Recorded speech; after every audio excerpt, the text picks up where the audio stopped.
Good morning and welcome to the annual general meeting of Australian Ethical Investment Limited. My name is Steve Gibbs and I'm the chair of the country on which we meet. Here in Sydney, it's the Gadigal people of the Eora Nation. I would also acknowledge the traditional custodians of all the lands wherever you are, those looking online, are today. I borders and culture, and I pay my respects to their elders, past and present. We are conducting the AGM today as a hybrid meeting, whereby shareholders may join. The company secretary has advised me that a quorum, which is 2 shareholders, is present. I therefore declare the annual general meeting open.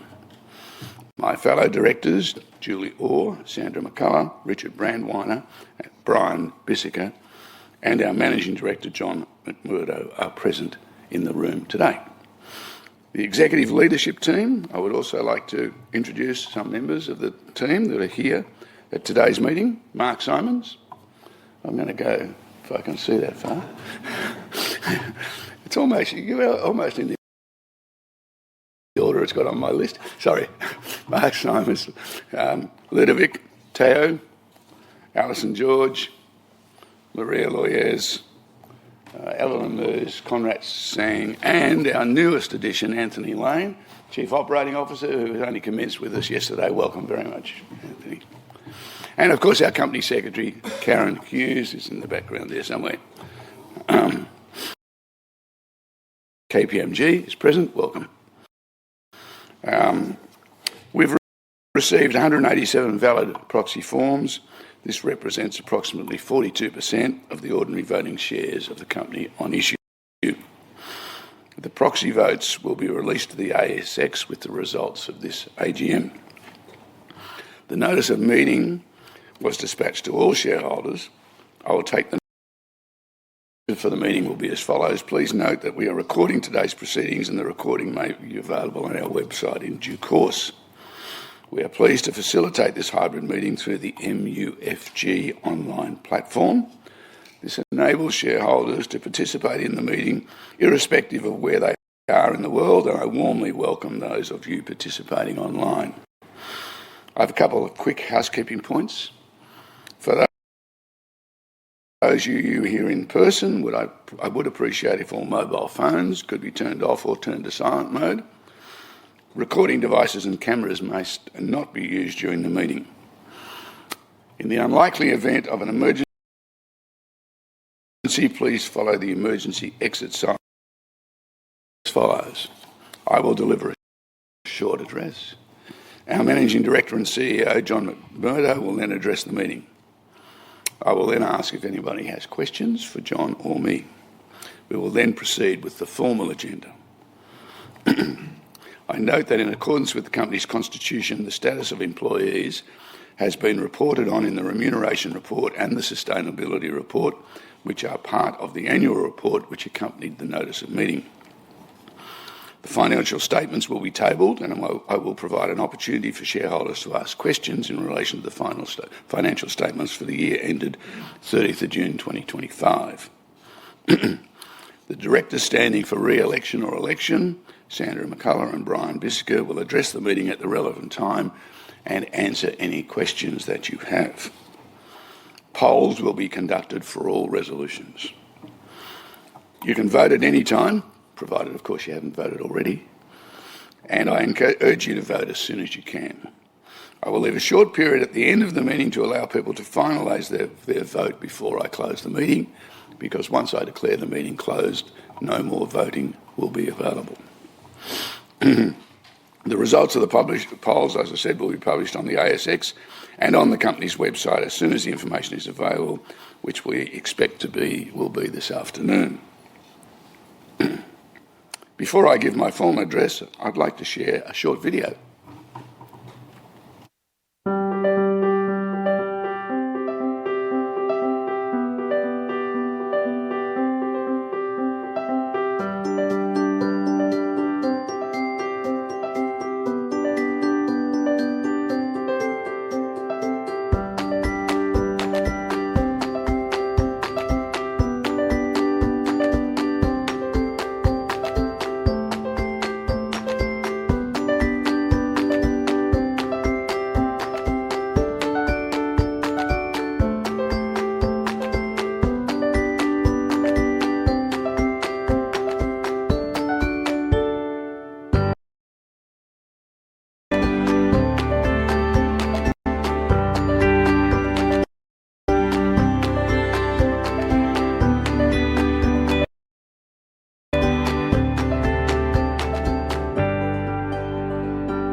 Financial year 2025 has been an important and successful year for Australian Ethical. We have grown, delivered strong results for shareholders, and continued to prove that you can do well by doing good.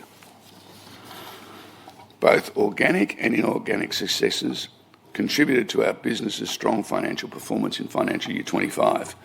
Our funds under management increased to $13.94 billion on the 30th of June, and I'm thrilled to say that we've exceeded the $14 billion mark of funds under management in the first quarter of the current financial year. The Altius acquisition has been good for the business, not just adding enhanced fixed income capability to the team, but also adding $1.93 billion in FUM. Investment performance and organic net flows added an additional combined $1.64 billion. In financial year 25, our underlying profit after tax was up 29% on the previous year to $23.8 million. Total dividends increased by 56% to 14 cents a share, reflecting stronger earnings and our commitment to disciplined capital management while preserving balance sheet strength. We've been doing this for a long time. Since our inception in 1986, coming up to 40 years next year, we have been investing in line with our ethical charter, using a sophisticated two-stage investment process which makes us unique and true to our label of Australian Ethical. For us, ethics comes first. It always has. Our team assesses assets and sectors against our ethical criteria before then applying our rigorous investment process. This process leads us towards future-focused investment opportunities. It's led us to investing in new innovations and technologies across industries and sectors over the years, including healthcare, education, and climate technologies. Today, we are an investor in sustainable housing, low-carbon infrastructure technologies, as well as private market and venture-style investments enabling emerging energy and climate technology. Our ethical charter also steers us away. We invest this way because it's who we are. We believe the power of money can be harnessed to deliver both competitive returns and positive change for people, planet, and animals and economic conditions, and in the measurement of the difference our portfolios make. In the last year, our Australian flagship Australian Shares Fund and Emerging Companies Funds celebrated 30 and 10 years of ethical outperformance, respectively, while 3 of our super options ranked in the top 20 super fund options in the country. Every year, we also mention how our ethical charter makes our listed portfolios look different. We have 2.3 times the revenue from sustainable impact solutions compared to the benchmark. We have 5.2 times the revenue from sustainable water and agriculture and pollution prevention solutions, and 4.1 times the level of renewables and energy solution. Investing for the future is what the world needs. But to be effective, we also know we need the right signals from government and the right policy settings. We were disappointed that government wasn't more ambitious when it set its 2035 nationally determined contribution target in September, which was for emissions to be 62 to 70% below. Australia agreed to set every 5 years when we became a signatory under the Paris Agreement in 2000. Fossil fuels still account for more than 80% of greenhouse gas emissions globally, which is why we continue to engage with banks about their lending to fossil fuel companies and new projects, and with insurers about why they continue to provide insurance to those companies and projects. I am personally more than a little disappointed that the Australian government continues to subsidise fossil fuel companies, amounting to close to an estimated $15 billion in the last year in subsidies. we have now shifted our focus to the role we can play to ensure the nation reaches our next set of targets. And the possibility of the global conference coming to Australia in 2026. Our foundation is supporting Professor Anne Paolino from the Murtuwarra Fitzroy River Council to join a delegation in Belém, Brazil this month. The goal is to advocate for the protection of the pristine Kimberley region and its communities in Western Australia, highlighting Indigenous leadership and scientific knowledge in nature conservation. The Foundation's refreshed strategy and vision to empower communities to preserve nature and regenerate ecosystems comes at a time when investors and markets are starting to consider the dependencies on nature and the impact their investments are having on nature. While nature is deeply embedded in our ethical assessment process, we are now developing a formal position on nature to guide our assessment of companies and their links to nature loss and impacts on vulnerable species and sites with high biodiversity. Before handing over to our Chief Executive Officer and Managing Director, John McMurdo, I'd like to say a few words of thanks and acknowledgement. I want to acknowledge and welcome Richard Brandweiler and Brian Biziker, who were appointed to the board in September last year and April this year, respectively. Both individuals bring a wealth of experience and knowledge to help the business elevate its position and deliver on its vision and purpose. Most recently, Richard was Chief Executive Officer of Pendal Australia, and prior to this he was Chief Investment Officer of Aware Super and a Group Executive at Perpetual Investments. Meanwhile, Brian was the CEO of Colonial First State and CEO of Virgin Money Australia and Executive Vice President at BT Funds Management. And I want to give a big thank you and acknowledgement to Kate Greenhill, who has recently retired as a non-executive director. As well as being non-executive director of Australian Ethical and our super fund, Kate has been the chair of the Australian Ethical Investment and Australian Ethical Superannuation Audit, Risk and Compliance Committees, and a member of the People and Remuneration Committee, the Due Diligence Committee and the Insurance and Benefits Committee. Kate was first appointed Director of Australian Ethical Investment on the 22nd of February 2013 and has played a significant role in the transformation of what the company was then to what it is today. Shareholders owe Kate a huge debt of gratitude.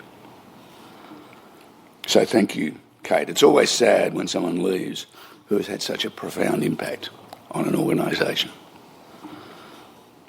And before I finish, some more rather sad news.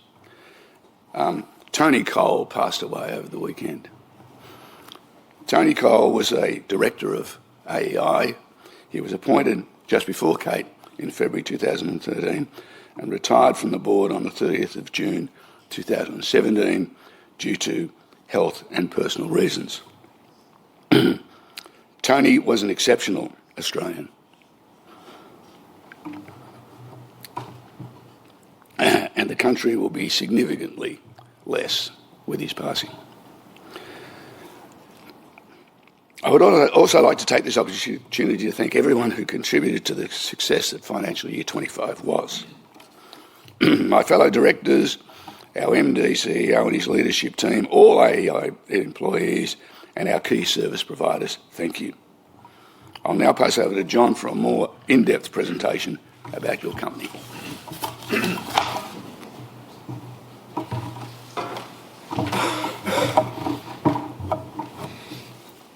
Thanks, Steve. Morning, everyone. It's great to be together again, actually. I'd also like to acknowledge the traditional owners of the land on which we're meeting today and pay my respects for their custodianship of country we're blessed to be on today.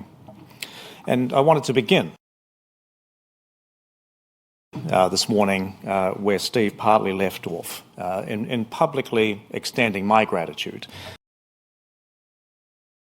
Our board, many of whom are gathered today in the room, of course, and many more around the country online this morning. we've had another incredible financial year in financial year 2025. Indeed, a transformational one in many respects, which is in large part due to the deep commitment and fabulous purpose-driven, high-performing culture, which I observe every day in this organisation, is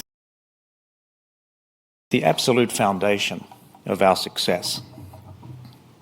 Our purpose, as Steve said, which is where I always start, remains clear, also unwavering, to invest for a better world. This is not a slogan. Rather, it's the lens through which every decision in our organisation is made. In a year marked by record-breaking climate events, regulatory scrutiny, swaying political agendas, shifting global sentiment on sustainable investing or sustainability in general, our role as ethical investors has never been more important. While many investment managers have indeed pulled back, weakening their focus, we continue to allocate capital to future-focused opportunities, advocate for systemic change, and use our growing influence to catalyse positive outcomes for people, planet, and animals. Our theory of change is working. As our funds under management have grown, our brand recognition has increased, and our credibility as an organisation is further recognised, so too is our ability to create change, both through our investments and our stewardship activities. We are proud of what we do, but there's a lot more yet to be done. The boundaries have been breached, with greenhouse gas concentrations rising, overuse of nutrients, deforestation, ocean acidity, sustainable, and that will challenge our very way of life. In Australia, we've seen firsthand the economic and the personal cost of the climate crisis, with more frequent weather events, extreme ones, bushfires, significant algal bloom in South Australia. Australia's first National Climate Risk Assessment, published only a few weeks ago, made for pretty sobering reading, in my opinion, flagging the future risks and the costs that our country may well bear. It's clear that to protect our future, we must protect our planet. And to do that, the world needs to continue to science-based targets. And while it doesn't seem so at times, pleasingly, this message is starting to get through. For the first time this year, global renewable energy generation surpassed coal, with solar expansion and steady wind growth driving the world's shift away from fossil fuels. This is a natural consequence of the global investment in clean energy, now nearly doubling that of fossil fuels. As investors, we've had an important role to play, not just directing capital, but also guiding business leaders and regulators to set the right conditions to enable the acceleration of the transition to cheaper and cleaner renewable energy. We are driven by the science and the opportunity, investing in technologies and solutions, reshaping industries, and delivering long-term investment returns as the world shifts towards a lower carbon future. We have been, and will continue to be, a loud and public voice calling for change. But I have to say, given on track to be the second largest in the world by 2030, it's so disappointing that there are not more loud voices seeking better disclosure of climate risk, commitments to end deforestation, pushing for alternatives to animal research, or standing up to protect the natural habitats that underpin our ecological systems. We are garnering support, though. In the last 12 months, shareholder resolutions we co-filed, including with Westpac and Macquarie Group, saw an increase in support. Our most recent co-filed shareholder resolution in July, calling on Macquarie Group to improve climate risk disclosure, got 35% support from shareholders, ranking it in the top 5 climate-related shareholder resolutions in the world in the last 12 months. Following the lead of Aldi and Woolworths last year, Coles confirmed they're developing a formal commitment through the Science Based Targets initiatives to eliminate deforestation from its supply chains. But some walked back on their commitment to no deforestation in their beef supply chain. So, our investment and stewardship team, as well as their policy on farmed salmon sourcing, caged eggs, and on governance more broadly. These kind of initiatives are absolutely integral to who we are. Multi-year strategic initiatives designed to drive meaningful change that will make businesses more sustainable, better for investors, and ultimately better for everyone. It's how we realise our vision of money as a force for good. In terms of business performance and highlights in FY25, I'm so proud to share that our team has again delivered quite remarkable results. Underlying profit up a significant 29% to $23.8 million. Our statutory profit, or NPAT, was up 68% to $19.9 million. That was enabled by strong 19% year-on-year revenue growth to $119.4 million, combined with disciplined cost management. That combination being reflected in our cost-to-income ratio, improving to 71.4% from 73.7% in FY24, further demonstrating the structural improvement in our operating leverage that I've consistently said would begin to emerge from our increased scale. Funds under management reached a new record high of $13.94 billion, and as Steve said, surpassed $14 billion in the last quarter, aided most importantly by strong continued organic growth, but further supported by the successful acquisition and integration of Altius Asset Management. Our financial momentum and the structural improvement in our operating profit enabled the board, with confidence, to declare 56% uplift on FY24. Clearly, an excellent year on all key measures. But as most of you know, this has not been a one-year journey or a one-off flash-in-the-pan style result. When we embarked on our growth strategy in 2020, we were clear that funds under management and revenue capture, if we were successful, would result in stronger medium to longer-term profit growth and a business more capable of capturing further upside beyond that. And as I stand here today, the Australian Ethical team continue to deliver on that promise. Fund capture has been strong, predominantly from strong and consistent organic growth. We've now delivered more than 50 consecutive quarters of positive net flows, when other fund managers have at times struggled. We have achieved that through various economic and political cycles, through inflationary environments, a global pandemic even, and geopolitical tensions, of course. That organic growth, and in the more recent case of Altius Asset Management, both scale and aligned capability.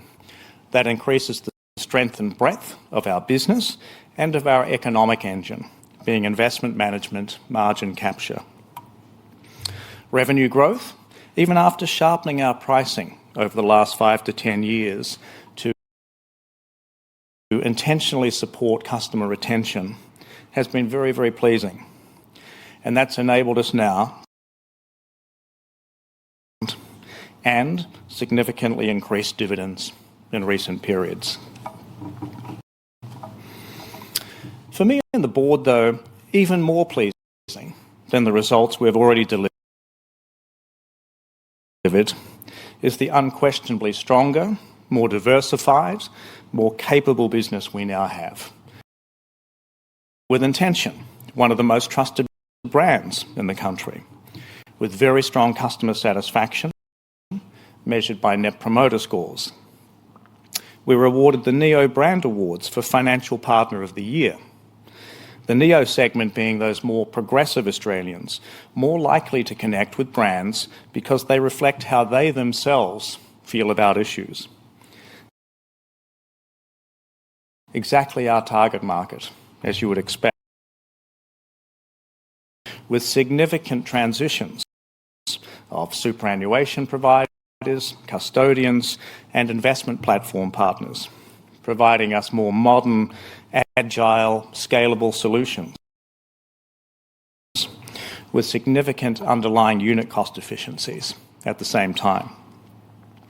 And our investment capabilities, including our human capital, asset classes, and product offerings, are broad. That investing and impact capability is underpinning exactly what our target market is attracted to. High quality, repeatable investment on creating a better world. As Steve mentioned, our Australian Shares Fund celebrated its 30-year anniversary during this year. Over that 30 years, delivering an amazing 9.7% per annum return net of fees, which is around 2% compound above the benchmark over 30 years. A remarkable evidence point of our successful long-term investment capability, delivering strong outcomes for our customers. And we're using our growing scale, our credibility and trusted voice to help deliver on our purpose, to steward and advocate. As I shared earlier, in boardrooms, with CEOs at AGMs, via the media, through sponsoring research, through submissions to industry bodies, capital too, but also in sectors where we don't. Add to that the valuable and growing work of our foundation, and our customers value our efforts and our approach immensely. Done for reasons of mission, but also instrumental in building our brand trust. A better series of proof points, I think, than me talking about the quality of the company are the number of external awards we are receiving across almost every facet of our business, in fact, for investments and superannuation excellence, and for growth, for our customer experience and service, our B Corp leadership across Australia and New Zealand, and most recently, last green innovation category. Australian Ethical is now a business that's been able to invest for growth, achieve accelerated profit realisation, and build a true platform to capture more. And so our medium-term opportunity is exciting to us. We do believe the drivers for and the demand for responsible investing will continue over time, even as political regimes change and rhetoric oscillates, because the existential threat to the planet and the urgency of many, if not all humans, to address these problems is growing. We have a clear and disciplined strategy to succeed, and the strong, authentic brand that Australian Ethical now has positions us very strongly. We have worked hard, and as a priority over the last few years, to build deep and perpetual capability in the high-margin, sticky, high systems growth part of the market, being retail superannuation, and believe we are now very strongly positioned with brand trust, investment capability and performance, direct-to-consumer marketing capability, channel breadth and momentum. It's been our priority, and we're pleased with the traction. It will underpin our growth and will continue to be a major focus of our strategy. Further, I've highlighted in more recent times, we've also been systematically building the capability and infrastructure to compete and succeed in the investment space beyond superannuation. We see potential for new revenue capture and future potential in international equities. The investment talent, product expansion, systems and process we continue to build and believe we can package in the years ahead with resource pointed at the values-aligned middle market is, we believe, deeply prospective for us. This capability is now supported with recommended ratings for all of our multi-asset funds, our Australian shares, emerging companies, high conviction funds, and in more recent days, our green bond and sustainable bond funds. We're receiving numerous awards for many aspects of our investing capability. And so we expect the green shoots of that work to continue to emerge over the next 18 to 36 months on what is already a growing pipeline of opportunities. We also remain intent on securing the benefits of scale over time. Our successful transitions to Grow and to State Street are enhancing our customer delivery and our operational efficiency while delivering valuable unit cost reductions. Our implementation of the Charles River and Alpha Data platform will first and foremost more institutional grade offerings and service to market, secure investment and support from investment consultants and external stakeholder support more broadly, and enable us much more strongly to compete in that values-aligned middle market. We're making meaningful progress in the use of our improved data capability, aided by those more agile service providers, to further optimise and target our marketing and retention activities. This now includes even the early use of AI to support that optimisation. And as I've shared already this morning, the people capability we've been able to build and secure really underpins a great platform for our further growth. In summary, I'm describing a strategy that sees us start to leverage the optionality and growth platform that we've built for revenue growth, and will see us continue to focus our effort to build cards over the medium term. We're adamant that we can continue to grow the top line, both organically and periodically inorganically as well, as you've seen, and further widen the cost-to-income jaws. This is a strategy that will benefit all of our stakeholders. And as I stand in front of our shareholders this morning, I expect you to continue to be well rewarded for your support of our company. In conclusion, we recognise the challenges. Lower superannuation switching rates evident across the entire superannuation sector will continue to test us. But our strong balance sheet, our enhanced capability, and our clear strategy give us confidence in our ability to navigate those headwinds and capture the many opportunities we see ahead. We remain resolute in our pursuit of a more sustainable and ethical future, one where our investments yield not only financial returns, but also contribute to a world that thrives for generations to come. Our members, our partners, and the entire Australian Ethical team for your unwavering support and dedication. Together, we are proving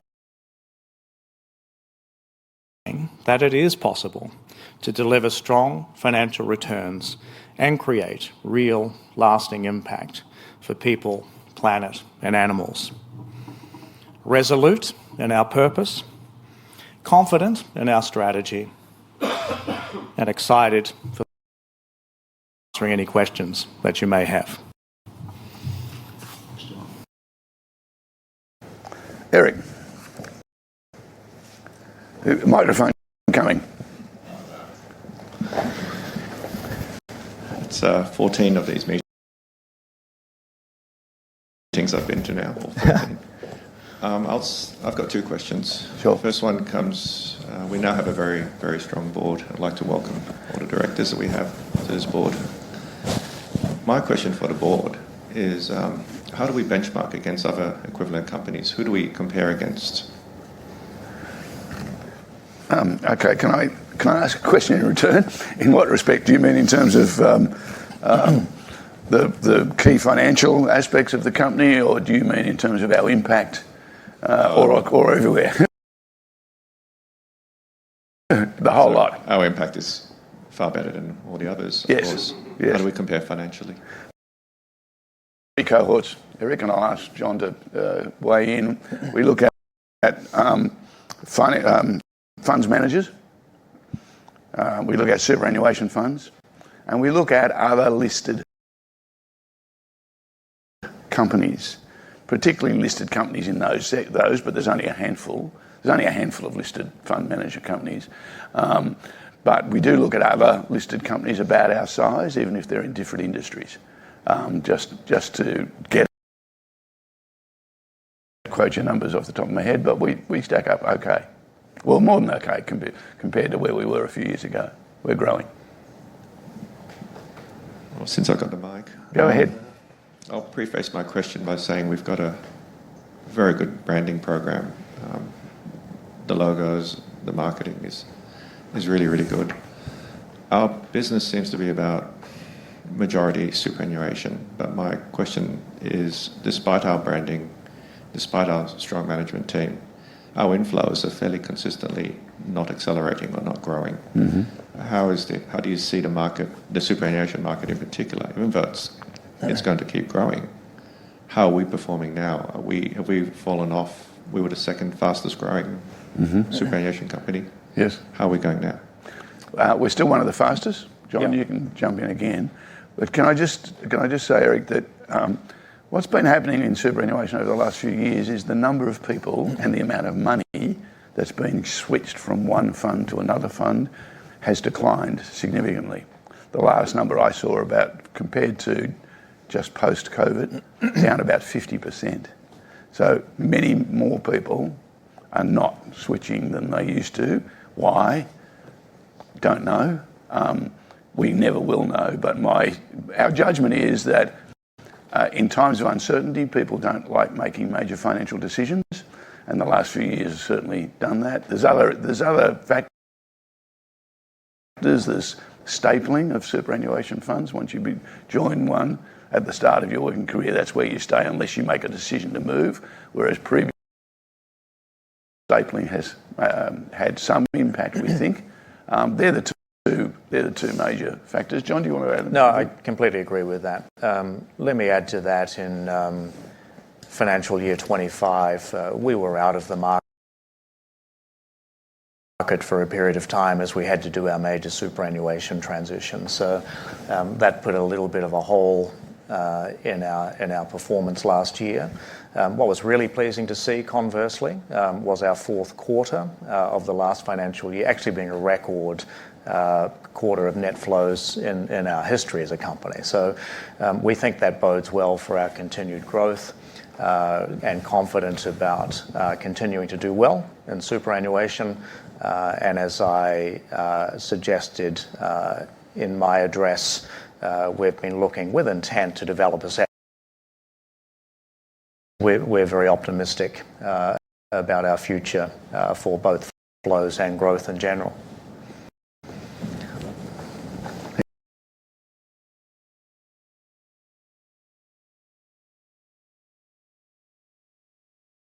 Is Australian Ethical impacted by Macquarie Group's move to substantially reduce the number of funds on its platform? John, the short answer to that is no. Macquarie Group's confirmed that will remain on their platform, so that's pleasing for us.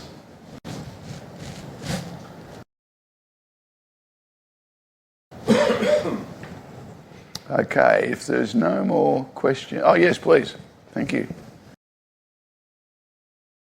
And any risks for the business around that, like in terms of if performance were to drop off, and what's the nightmare scenario? What should we be worried about at night around that kind of scenario for the company? Well, I'll start by saying that we obviously monitor our performance against the test, and we do that continually because you're right, it's a huge risk. We're not in immediate, and any options is marginal in terms of the test. Where most of the money is, in terms of our balance fund and a couple of the other options, we've got a significant buffer. But of course, if it happened that we failed the test 2 years in a row, it is a very serious issue because we can no longer, well, after 1 year we have to advise members about poor performance, and I think after 2 we're not allowed to accept any new money into that option. So it is a serious issue, and that's why we continue to monitor. We do note that the Treasurer recently announced, or I note that the Treasurer recently announced a review of the performance test.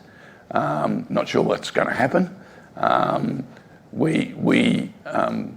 We have often said that as an ethical investor, we don't want to be subject to a different performance test because we believe you can ethically invest and still deliver great returns. And that's our primary position. We've proven that. And at the moment, we're not in any short-term risk of that happening. Can you remind me, that is the test, it's 2 years in a row of a rolling 5-year or an average 5-year? I think it's an average 10 now. It's an average 10 years. 10, okay. It's a 10 year. It's a 10 year. I think it started off at 7, am I right? You fail over a rolling 10-year period. I think I'm right on that. Yep. And the strategy that might be at risk, how much FUM are you talking in there? No. It's modest in the scheme of our total funds under management, and of course we have the ability to migrate those into other funds that we have. So we're not especially concerned about that. I think the other point I'd make is it's been relevant that we now have a fabulous investment committee. We have a much deeper, stronger, more experienced investment team across all asset classes, and so we feel like we've done a good job in creating resilience around exactly that issue in recent years. Thanks for the question. Any other questions? Any other questions from anybody online before we move on?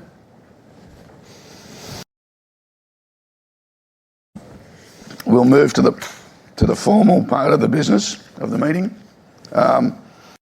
With the exception of item 1, for which there is no resolution required, the following process will be followed. I will read the resolution being put to the meeting. I won't ask for movers or seconders. The resolution and the relevant proxies will be displayed on the screen.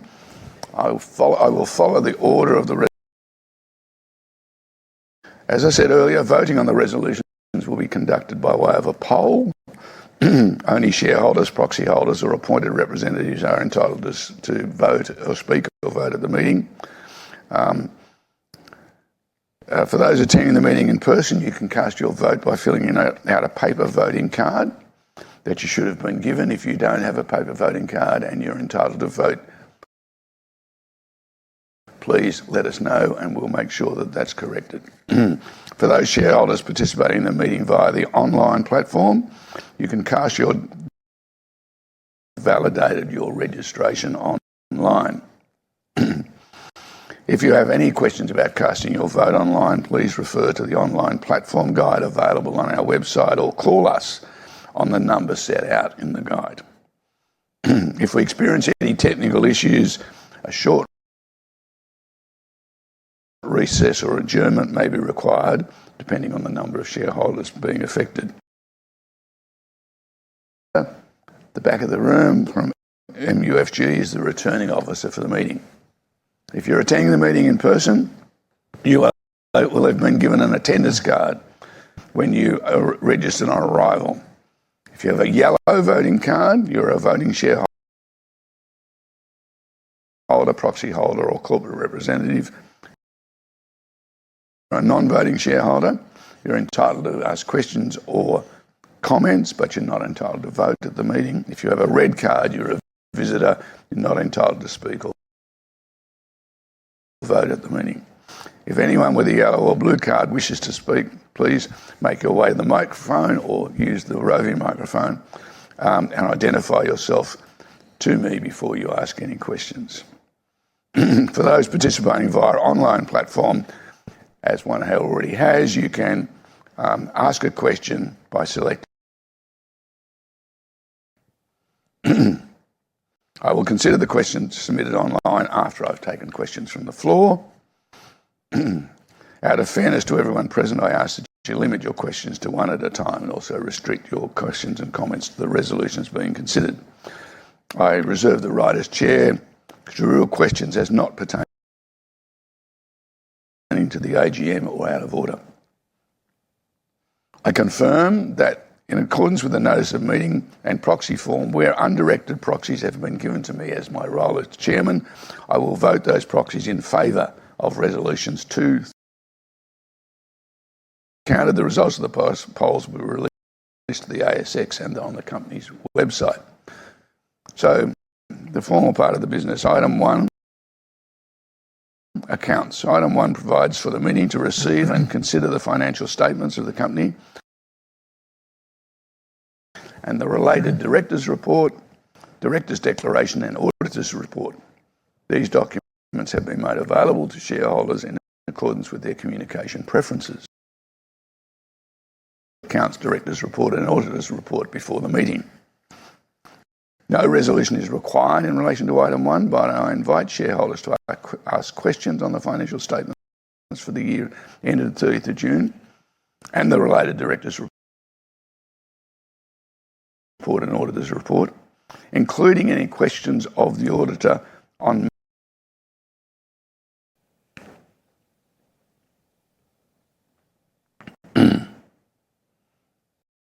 There being no questions, I'll move to the second formal item, which is resolution 2. This resolution concerns the re-election of Sandra McCullough as a non-executive director. The resolution is that Sandra McCullough, director, be re-elected as a non-executive director of the company. In accordance with the company's constitution, Sandra is retiring from office and, being eligible, is standing for re-election.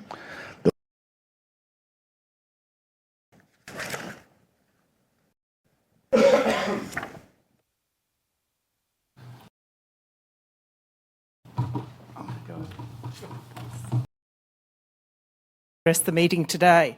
So my name is Sandra McCullough. I was appointed as a Director of Australian Ethical in March 2023. I'm Chair of the Investment Committee and a member of the People Remuneration Committee and the Nominations Committee of Australian Ethical. So I was originally appointed as an independent member of the Investment Committee back in February 2022. I have in not-for-profit roles. I've served on the board of QSuper during the negotiation and merger with SunSuper to form Australia QSuper up until the merger. I'm now a Director of WorkCover Queensland, the workers' compensation business of the Queensland Government, and I serve as Chair of the People Committee on that board. I'm also now on the board of the Sunshine Coast Hospital and Health Service, where I serve. Beside that, I serve on a number of not-for-profit boards in the arts, education and women's leadership space. I also have a strong background in ESG, energy and investment banking. I thrive in complex for-purpose board roles, and Australian Ethical is one of those. At Australian Ethical, it's been a busy year, as Steve and John have outlined. We've transferred our custody and investment administration to State Street, implemented the Charles River and Alpha Data platforms, and completed the acquisition of Altius fixed income business in September 2024. And that expanded our in-house capability, especially in fixed income. In fact, in FY25, all the Altius fixed income funds outperformed their benchmark over 1 year, and the products we've acquired and integrated into our business. We've achieved recommended ratings for all our multi-asset funds from Lonsec and Zenith, and some of our fixed income funds merged from Altius. The recommended ratings from rating agencies are important and our product performance. Alongside the build-out of our private markets investment team, we now have a solid platform across all investment in the market for us to succeed. Our funds under management has now passed 14 billion. I believe I've brought skills such as investment governance to the investment committee, and these have added value as Australian Ethical grows, expands its product base, and continues its investment performance within our 23 guiding principles of our ethical charter. You can read more about our investment achievements in 2025 on page 12 of our annual report. We have a good mix of skills and experience on the board of Australian Ethical. Of thought at the Australian Ethical Board and on the investment committee. I very much appreciate your support in my re-election as a director. Thank you. Do we have any, stay there, Sandra. Do we have any questions of Sandra? Nothing in the room. Thanks, Sandra. Now going to display the resolution 2 with the current proxy vote. Thank you. We'll move to, if nothing further on resolution 2, we'll move to resolution 3, the election of Brian Bissiger. The resolution is that Brian Bissiger, director, be elected as a non-executive director of the company. Brian was appointed as a non-executive director of the company by the board with effect from the 15th of April 2025, and in accordance with the company's constitution, Brian is standing for election. The board endorses Brian's election. I'll now ask Brian to address the meeting.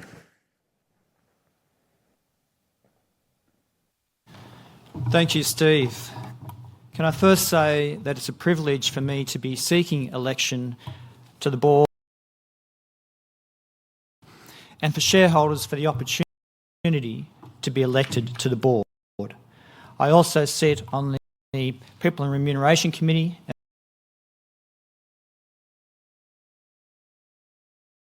a position on the board which articulates why I'm well suited to add value to the Australian ethical investment business as a board director. I spent the first 11 years of my executive career as a tax advisor at KPMG, gaining my chartered accounting qualifications. I used this experience then to move into funds management. As an executive vice president of product at and then moving on to becoming the chief executive officer of Colonial First State. Both houses are and were leading funds management businesses of their times. I worked across both the retail and institutional. This almost 2 decades of senior executive positions saw me gain significant experience across a broad range of operations: product, marketing, distribution, strategy, human resources, operations. During my time, I was also the Deputy Chair of the Financial Services Council, which is the Funds Management Industry Association. Later in my career, I gained further experience in banking as the Chief Executive Officer of Virgin Money and as a Group Executive of the Bank of Queensland. This broader financial services experience has continued in my 9 years as a non-executive director across a range of organisations, including on the board of Citibank, the board of IMB Bank, and as chair of Artiga Investment Administration and ESG committees. So I have a great deal of experience in governance of highly regulated financial services organisations. because I have had a long-term interest in the value investing. I have significant experience in funds management and broader financial services industry that I could bring to the board. I first established a values-based investment fund in 2007 when I was Chief Executive of Colonial First State. CFS entered an arrangement with the UK-based Generation Investment Management to exclusively distribute their ESG-based global share fund into the Australian retail market. Generation is chaired by then and now by former US Vice President Al Gore and is a leading global values investing house. That fund, since 2007, has returned 11% per annum for 18 years. I can see many parallels between the way the Generation managed their out. The Australian Ethical Retail Share Fund, Australian Share Fund, has a 30-year track record of 9.7% per annum for 30 years, 2.2% above benchmark. That is exceptional. And that's what really attracts me to this organisation, those sort of investment performance returns. These results show that ethically based investment can produce significant long-term investment performance, which has a positive and productive impact for society and members' their own investment goals. As John and Steve have talked about, Australia and the globe are facing many challenges, from climate change through to armed conflict. And I want to add my skills to a dynamic, growing organisation that is investing in a way that is taking on our investors, our shareholders and society. Thanks, Brian. Just stay there just in case we have any questions. Do we have any questions? Brian? No?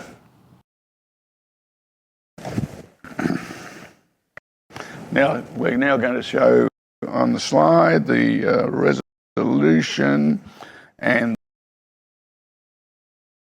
the number of proxy votes that have been lodged. Thank you. There are no further questions on resolution 3. We'll go to resolution 4. Rights to the Chief Executive Officer. The resolution is that for the purpose of ASX Listing Rule 10.14 and all other purposes, approval is given for the grant of long-term hurdled performance share rights to Australian Ethical Investment Limited's Managing Director and CEO John McMurdo under the Australian Ethical Executive Long-Term Incentive Plan. Are there any questions or comments on resolution 4, please? If not, we'll show the proxies. Go to resolution 5. My timepiece is telling me that it is almost 11 a.m. on the 11th day of the 11th month. This is, of course, Remembrance Day. Remembrance Day is observed in Australia on November 11 to commemorate the loss of Australian lives in all wars and conflicts. The date marks the anniversary of the 1918 armistice that ended World War I, and a minute's silence is observed at 11 a.m. to honour all personnel who served or suffered while in the service of their country. Can you join me, please, in a minute's silence? We'll then go to resume the formal business of the meeting, and we go to resolution 5. Resolution 5. The resolution is that the remuneration report as set out in the annual report for the financial year 30th of June 2025 be adopted. Are there any questions or comments on resolution 5? No, we'll display the resolution and the proxy, please.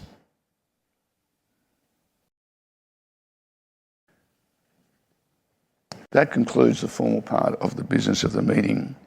Before I close the meeting, however, Shareholders present who have not voted should now vote if they wish to, and shareholders online, if they have not voted who wish to, should now do so.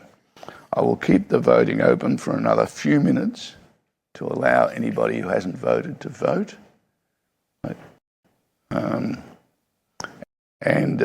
Because once I declare the meeting closed, the polls will be closed as well. So we have some here. Thank you. Teresa, thank you.